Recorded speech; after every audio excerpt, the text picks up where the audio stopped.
வணக்கம் நண்பர்களே. இந்திய திரைப்பட நடிகை கவிதா ரஞ்சனி அப்படிங்கிற இயற்பெயர் கொண்ட நடிகை ஊர்வசி அவங்கள பற்றி தான் இந்த பதிவில் நாம் பார்க்க போகிறோம். கேரள மாநிலம் திருவனந்தபுரத்தில் பிறந்தவங்க. தமிழ், மலையாளம், தெலுங்கு, கன்னடம் மொழி படங்களில் நடிச்சிருக்காங்க. தமிழ் தொலைக்காட்சி நிகழ்ச்சிகள்லேயும் பங்கெடுத்துட்ருக்காங்க. மலையாள மொழி படங்கள்லேயே பிரதானமாக நடிச்சிட்டு இருந்தவங்க. கே. பாக்யராஜ் அவர்கள் இயக்கத்தில் வெளியான முந்தானை முடிச்சு அப்படிங்கிற திரைப்படத்தின் மூலமாக தமிழில் அறிமுகம் ஆனாங்க. பிரபல நாடக நடிகர்களான சாவர வி.பி. நாயர் மற்றும் விஜயலட்சுமி அவங்களுக்கு மகளாக கொல்லம் மாவட்டம் சூரநாட்டில் பிறந்தவங்க. கலாரஞ்சனி, கல்பனா அப்படின்னு இவங்களுக்கு 2 மூத்த சகோதரிகள். இவங்க குடும்பம் ஒரு திரை கலைஞர் குடும்பமாக இருந்தது. படிச்சிட்டு இருக்கும் பொழுதே இவங்களுக்கு திரைப்பட வாய்ப்புகள் வந்ததுனால சரியாக இவங்க படிப்பை தொடர முடியல. சுமார் 700க்கும் மேற்பட்ட திரைப்படங்கள் நடிச்சிருக்காங்க. 1979ஆம் ஆண்டு வெளியான கதிர் மண்டபம் அப்படிங்கிற மலையாள திரைப்படத்தில் தன்னோட 10 வயசில் ஜெயபாரதி அவங்களுக்கு மகளாக குழந்தை நட்சத்திரமாக அறிமுகமானவங்க. ஆரம்ப காலகட்டங்களில் கதாநாயகியாக அறிமுகமாகி மிகப்பெரிய வெற்றி படங்களில் நடித்த ஊர்வசி அவர்கள் சமீப காலமாக நிறைய குணச்சித்திர வேடங்களில் நடிச்சிட்டு வராங்க. சிறந்த துணை நடிகைக்கான தேசிய விருது, மாநில விருதுகள் அப்படின்னு நிறைய விருதுகள் வாங்கியிருக்காங்க ஊர்வசி. தமிழில் ஜே பேபி அப்படிங்கிற படத்தில் நடிச்சிருந்தாங்க. இந்த படத்தில் நடித்ததுக்காக கேரள அரசின் விருதும் இவங்களுக்கு கிடைச்சிது.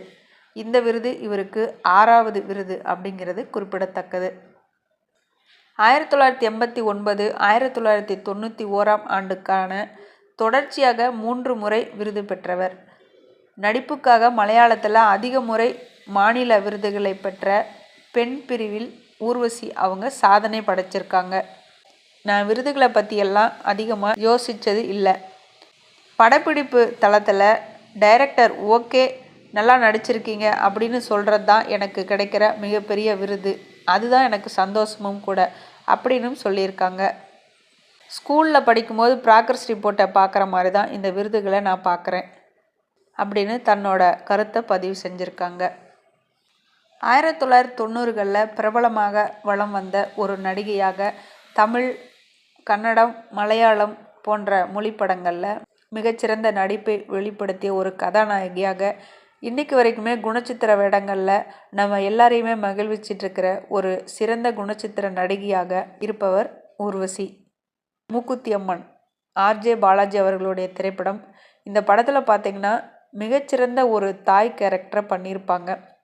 அவங்க காமெடியாக நடிக்கிற சீனில் நம்மளை சிரிக்க வைக்கிற மாதிரியே அவங்களுடைய சோகமான சீனில் நம்மளை கண்டிப்பாக அழ வச்சுருவாங்க. அந்த அளவுக்கு ஒரு சிறந்த நடிகையாக இருக்கக்கூடியவர் ஊர்வசி அவர்கள். 1967ஆம் ஆண்டு ஜனவரி 25ஆம் தேதி கேரளாவில் பிறந்தவங்க ஊர்வசி. அவங்களுடைய சகோதரி கல்பனா சதி லீலாவதி, பாக்யராஜ் அவர்களோட சின்ன வீடு, தோழா அப்படிங்கிற சமீபத்திய திரைப்படம் அப்படின்னு நிறைய திரைப்படங்கள் நடித்து நல்ல புகழோடு இருந்தவங்க. ஜனவரி 25, 2016 ஊர்வசி அவர்களுடைய சகோதரியின் நினைவு தினம் இன்று. ஒரே குடும்பத்தில் இருந்து ஒருவருக்கு பிறந்த நாள், ஒருவருக்கு இறந்த நாள், எப்படி இறைவனுடைய கணக்கு அப்படின்னு பாருங்கள். ரொம்பவே ஒரு வருத்தமான ஒரு விஷயம் கூட. நிறைய தொலைக்காட்சிகளில் தொகுப்பாளராகவும் இப்போது பணி செஞ்சிட்ருக்காங்க. மேலும் இவர்கள் நிறைய வெற்றி திரைப்படங்களில் நடிக்கணும், நிறைய விருதுகள் வாங்கணும் அப்படிங்கிறது தான் நம்ம எல்லோரோட எண்ணமாகவும் இருக்குது. நடிகை ஊர்வசி அவர்களுக்கு நம்முடைய பிறந்த நாள் வாழ்த்துக்களை தெரிவிச்சுக்கலாம்.